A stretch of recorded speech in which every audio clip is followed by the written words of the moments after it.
Hello everyone, कैसे हैं आप सब। उम्मीद करते हैं आप लोग बहुत ही अच्छे होंगे। Welcome to my another videos. Friends, अभी हम आए हैं मिथिला के सबसे खूबसूरत नगर राजनगर घूमने के लिए। और यहाँ पर जो स्थापत्य कला का आप जो नमूना देखेगा ना, वो देखते ही बनता है। तो मैंने सोचा कि एक बार यहाँ पर पुनः घूमने के लिए आया जाए। तो मैं काफ़ी लंबे अरसे के बाद यहाँ पर घूमने आया हूँ। और ये मिथिला की धरती है, काफ़ी पावन धरती है। तो यहाँ का जो आर्किटेक्ट है, जो इतिहास में बनी हुई भवन है, कलाकृति है, जो एकदम इस तरह से बनाया गया है कि वो देखते ही बनता है। तो फ्रेंड्स, आज मैं आप लोगों को इस राजनगर पैलेस को अलग ढंग से आप लोगों के सामने प्रस्तुत करूंगा और नौलखा मंदिर भी दिखाऊंगा। इस राजनगर पैलेस से जुड़ी हुई जो भी ऐतिहासिक बातें होंगी वो भी मैं इस वीडियो के माध्यम से आप लोगों को बताऊंगा। तो आप लोग वीडियो को बिल्कुल भी स्किप मत करिएगा, लास्ट तक देखिएगा। ये जो राजनगर पैलेस है, ये जितने बड़ी एरिया में फैला हुआ है और यहाँ पर जितना बड़ा बड़ा किला है, उस दृष्टि से अगर सोचेंगे तो ये देश का सबसे समृद्ध राजघरानों में से एक और बिहार के सबसे बड़ा रियासत कहा जाता है इसको। इसका निर्माण जो है 17वीं शताब्दी में दरभंगा के महाराजा रामेश्वर सिंह ने करवाया था। विनाशकारी भूकंप में इस किले को बहुत बड़ा नुकसान पहुंचा था। तो जब इसको आप निहारेंगे, देखेंगे, तो आज भी यह महल को जब आप देखेंगे तो कई कहानी बयां करता है। जब आप इस महल की तरफ देखेंगे तो कई कहानी आपको देखने दिमाग में चलेगा। इस मिथिला के जो सांस्कृतिक विरासत है, जो भी ऐतिहासिक चीज़ें हैं, उसको संजोया नहीं गया है, उसको पुनर्निर्माण नहीं किया गया है। ये बहुत दुख की बात है। ये मिथिला का बहुत ही ऐतिहासिक जगहों में से एक कहा जाता है इसको, और इससे हमारी पहचान बनती है। तो आज मैं इसको बढ़िया से एक्सप्लोर करूँगा। इस पूरे राजनगर पैलेस में आपको 11 मंदिरों का समूह भी दिखेगा।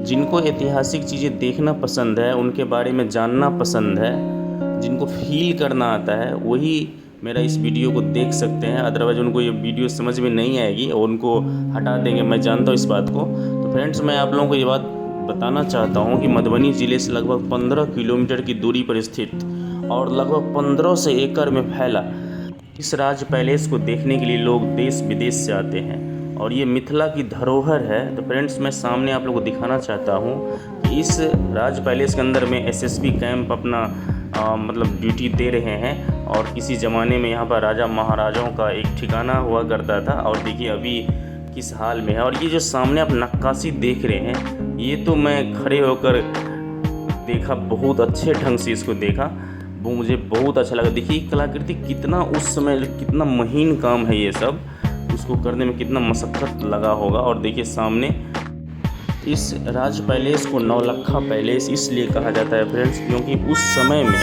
इस राजमहल को बनाने में लगभग 9 लाख रुपए की खर्च आया था। और देखिए ऊपर में जो छत है वो किस तरह से डिजाइन किया गया है। आजकल तो मकान बनता है लगभग 10-15 सालों में चटक जाता है, कहने का मतलब। और देखिए अभी उस ज़माने में भी बना हुआ है। देखिए 1934 ईस्वी में जब भूकंप आया तो इसको काफ़ी क्षति पहुंचा था, तो भी ये अभी कितना अच्छा से खड़ा है लगभग। और देखिए इस जगह पर क्या होता होगा, आप लोग इमेजिन कीजिए। मुझे तो ऐसा लगता है यहाँ पर बहुत बड़े बड़े बैठक होते होंगे और एकदम सभाएँ लगती होंगी। तो देखिए हर एक दीवार कुछ कहानी बयां करता है। मैं तो इस चीज़ों को देखते देखते इतिहास में खो जाता हूँ। और सामने देख सकते हैं, ऐसा लगता है कि किसी महिला के गले की हार का डिज़ाइन यहाँ पर एकदम उतार दिया गया है। तो उस समय में कैसा रहा होगा और बनने में कितना महीन काम है, लगता होगा, समय लगता होगा, ताकि कोई भी देखे तो उनकी तारीफ़ करे। तो देखिए मुझे तो ऐसा लगता है कि यहाँ पर राजकुमारों का राज्याभिषेक या कोई फंक्शन होता होगा, इस तरह से साज सज्जा है। तो आर्किटेक्ट देखकर मैं अचंभित हूँ। और यहाँ पर देख सकते उस समय के तालाब का घाट देखिए कितना व्यवस्थित है। और यहाँ पर रानियों का स्नान करने वाला जगह है। और देखिए ये घाट उस समय का घाट कैसा है, फील करने की ज़रूरत है बस, और कुछ नहीं। सामने देखिए तालाब जो, और वहाँ जो सामने देख रहे हैं आप, तो वहीं पर रानी ठहरती होगी और यहाँ पर आकर के सीधे नीचे उतरती होगी। और यहाँ देखिए जो कपड़ा चेंज करने का होता है, उस तरह का उस ज़माने में कैसा था।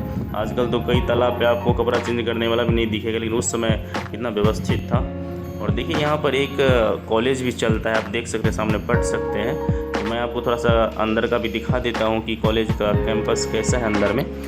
तो राजनगर पैलेस में 2 चीज़ चल रहा है, मतलब एक तो कॉलेज है और उस साइड आपको मैंने तभी बताया कि एसएसबी कैंप भी है इस राजनगर पैलेस में। चारों साइड आप देख सकते हैं कितना बढ़िया है। उस ज़माने में कैसा रहा होगा जब यहाँ पर महफिलें लगती होगी या कोई तरह का फंक्शन होता होगा या राज दरबार लगते होंगे, तो बहुत सारी बातें हैं। और फ्लावर आई लाइक इट। तो देखिए बाहर से कुछ ऐसा नज़ारा है, नक्काशी देखते ही बनता है। आप लोग ज़रूर यहाँ पर एक बार आइएगा और बहुत अच्छा लगेगा। ये जो सामने देख रहे हैं आप, यहाँ पर सैनिक रहते थे पहले और ये अस्तबल था। तो और ये जो फील्ड देख रहे हैं, यहाँ पर सैनिकों का मतलब प्रशिक्षण या अभ्यास कराया जाता था। और इतना बड़ा फील्ड देखे तो मुझे ऐसा लगता है कि मधुबनी ज़िला में एक स्टेडियम यहाँ पर तो बनता है। तो आप लोग क्या सोचते हैं इस पूरी वीडियो के बारे में ज़रूर बताइएगा फ्रेंड्स। देखिए कितना बड़ा एरिया है, खाली पड़ा हुआ है, इसको मॉडर्नाइजेशन करने की सख्त ज़रूरत है। तो आई होप आप लोगों को ये वीडियो बहुत ही अच्छा लगता होगा। और ये जो आप देख रहे हैं फ्रेंड्स, ये पूरी तरह से संगमरमर से बना हुआ मंदिर है माँ काली का। और मिथिला पेंटिंग आपको हर जगह दिखाई देता होगा। इस राज कैंपस को फ्रेंड्स महाराजा रामेश्वर सिंह ने अपने लिए बनाया था, लेकिन अपने बड़े भाई लक्ष्मेश्वर सिंह के निधन के बाद वे दरभंगा रहने चले गए, तो उनको ये नसीब नहीं हुआ रहना यहाँ पर। तो मैं ये बताना चाहता हूँ कि 1934 ईस्वी में जब भूकंप आया तो ये पूरी तरह से क्षतिग्रस्त हो गया, नहीं तो बहुत अच्छा और लगता था। तो इसको सरकार को ध्यान देने की ज़रूरत है। और सामने देख सकते हैं एकदम 100% प्योर संगमरमर, जिस तरह से ताजमहल बनाया गया है उसी तरह से ये बनाया गया। सामने देख सकते हैं कैसा लकड़ी रहा होगा कि इतने सालों के बाद भी ये एकदम ठीक ठाक अवस्था में है। और आजकल तो लकड़ी खरीदने जाएगा तो जानते ही हैं आप। और देखिए किस तरह से महल एकदम खामोशी से खड़ा है। तो यहाँ देखिए माँ भगवती का जो है अंदर में मंदिर भी है। और ऊपर का डिज़ाइन देखिए कितना खूबसूरत और एकदम देखते ही बनता है। और मुझे तो बहुत अच्छा लगा यहाँ पर आकर के। और उस समय की देखिए लोहा, तो मैं तो इसको अभी देखिए छुए एकदम टन टन बजता है, ताकि कोई दिक्कत नहीं। और बीज भी नहीं लगा हुआ है, तो कितना उस समय का लोहा मजबूत है। और आजकल के लोहा कितना डुप्लीकेट आने लगा है, और देख सकते हैं। तो आई होप आप लोगों को वीडियो ये बहुत ही अच्छा लगा। मिलते हैं नेक्स्ट वीडियो में, तब तक के लिए बाय बाय, टेक केयर। जय मिथिला, जय मैथिली, जय हिंद।